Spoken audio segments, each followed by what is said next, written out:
Hi guys! Welcome to my short vlog. For today's vlog, isamahan niyo naman ako at ng aking mga pamangkin papuntang Sampaloc Lake. Dito lang yan sa San Pablo City, Laguna. Biglaan lang pala yung aming lakad ngayon. Madalas kasing nag-uulan kaya ngayon lang kami nakalabas. Malapit lang pala yung pupuntahan namin. Ipapakita ko sa inyo kung gaano kaganda yung Sampaloc Lake dito sa San Pablo, Laguna. Madalas kapag umuwi ako ng Pilipinas ay pumupunta talaga ako rito. Dito kasi makakabili ka ng mga masasarap na isaw, barbecue, balot at kung ano-ano pa. Naalala ko din no, na madalas talaga akong pumupunta dito para mag-jogging sa umaga. At pagkatapos namin mag-jogging ay kumakain naman kami ng mami. Masarap lang talagang balik-balikan ng mga nakaraan yung simpleng buhay ko dito sa Pinas. Kaya naman nagbabalak na din ako na mag-stay na dito ng matagal. Guys, kailan naman kaya yun? Mas gusto ko kasi talaga dito kaysa sa Japan. Sa mga oras na to ay malapit na nga pala kami sa Sampaloc Lake. Siya nga pala, ito nga pala yung City Hall ng San Pablo City.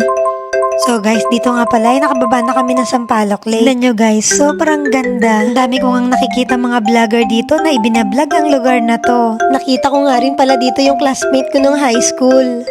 Medyo hindi ko pa nga siya napapansin dito pero nung malapit na ako itinawag niya yung pangalan ko. Hotdog. No, may mga isaw. Bili ka na. Uy! Hello! Sa Sabado. Talaga. Mag-hi ka dali Nakakatuwa naman, na-miss ko talaga nung high school ako. Hindi ko kasi kaagad siya napansin kasi sa mga pagkain ako nakatingin. O diba, PG ang peg, paano tayo papayat niyan? Tignan niyo yung mukha ko guys, bilog na, Diyos ko wala na yatang pag-asang pumayat. Sa mga oras na to ay naglalakad na nga pala kami papunta dun sa kainan. So ito na nga, nandito na nga kami. First time ko nga lang pala dito kaya nung unang punta ko hindi pa siya tapos. So kaya naman guys, samahan niyo ako, tignan natin kung ano mga pagkain dito.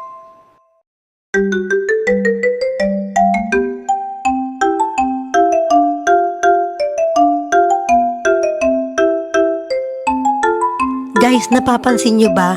Kadalasan ng mga pagkain nila dito yung mga Korean foods. Mukhang masasarap din naman, kaya hindi ko malaman kung anong bibilhin ko. Tingnan nyo naman guys, ang dami talagang kung ano-ano. May sisig, may gotomami, may shawarma, may tapsilog, at kung ano-ano pa.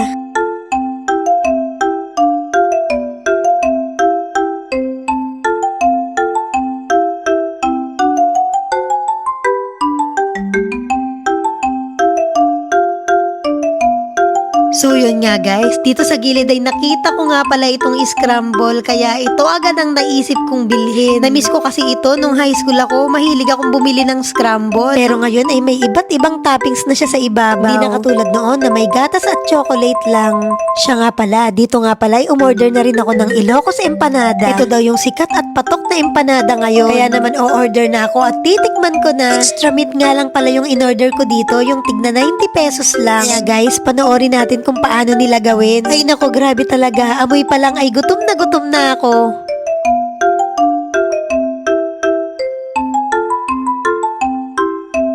Tapos na nga pala nilang lutuin yung order ko kaya ito, babayaran ko na para makakain na ako.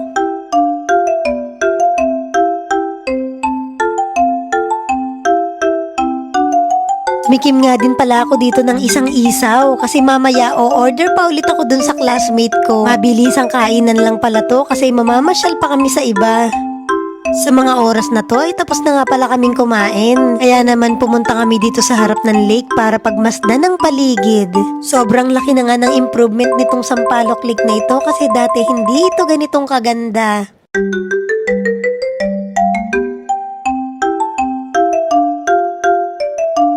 Sa mga oras na to ay naisipan nga pala namin mag-rent ng bike para maikot din namin ang Sampaloc Lake. Napakatagal na din kasi nang nakalipas nung huling inikot ka ito. Kaya naman nag-rent na kami ng bike para maikot namin ang Sampaloc Lake. Medyo luma na nga yung mga bike na nirent namin. Pero gumagana naman yung mga preno at umaandar pa naman ng maayos. Kaya sa tingin ko naman ay okay lang. Siya nga pala guys, meron nga pala itong layong 3.7 km circumference. So yun guys, tara na at ikutin nga natin tong buong Sampaloc Lake. Samahan nyo kami ha.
mga oras na to ay malapit na nga pala kaming matapos sa finish goal. Eto nga at inabot na kami ng dilim. Medyo nabitin nga ako dito kasi kulang sa akin ng 3.7 kilometers. Pero di bale, siguradong babalik naman ako dito. At bibili na lang siguro ako ng sarili kong bisikleta. Dito na nga pala kami sa finish goal at isasauli na rin namin ang aming nirent na bisikleta. Overall ay sobrang nag-enjoy nga pala ako dito. Sa mga oras na to ay naglalakad-lakad na rin kami para umuwi. Pero bago kami umuwi ay syempre dadaan muna kami sa Isawan. Syempre magpo-food trip na naman bago kami umuwi. Lulubos-lubusin ko na nga kasi mga ilang araw na lang ay pabalik na ulit ako ng Japan. So ito na nga, nandito na kami sa harap ng Isawan. Titikim lang siguro ako ng konti at pa isa-isa. Kasi naman ng mga nakaraang araw ay sira na talaga yung tiyan ko. Pero heto nga at kain pa rin ako ng kain ng kung ano-ano.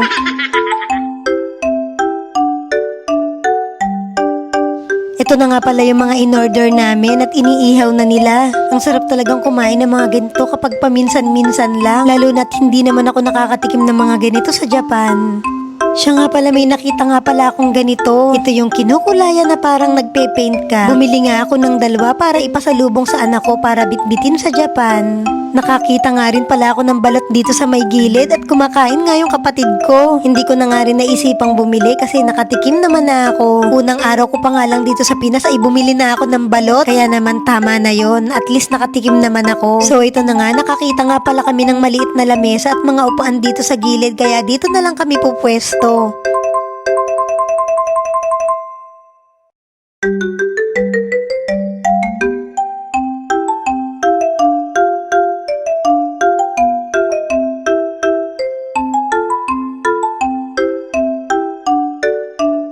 Sa mga oras na to ay medyo naubos na nga namin yung isaw pero konti lang yung kinain ko. Nararamdaman ko na kasi na sumasama na yung tiyan ko. Kaya ito nga, nag-aya na rin ako pa uwi. Magpapaalam na rin muna ako sa inyo guys ha.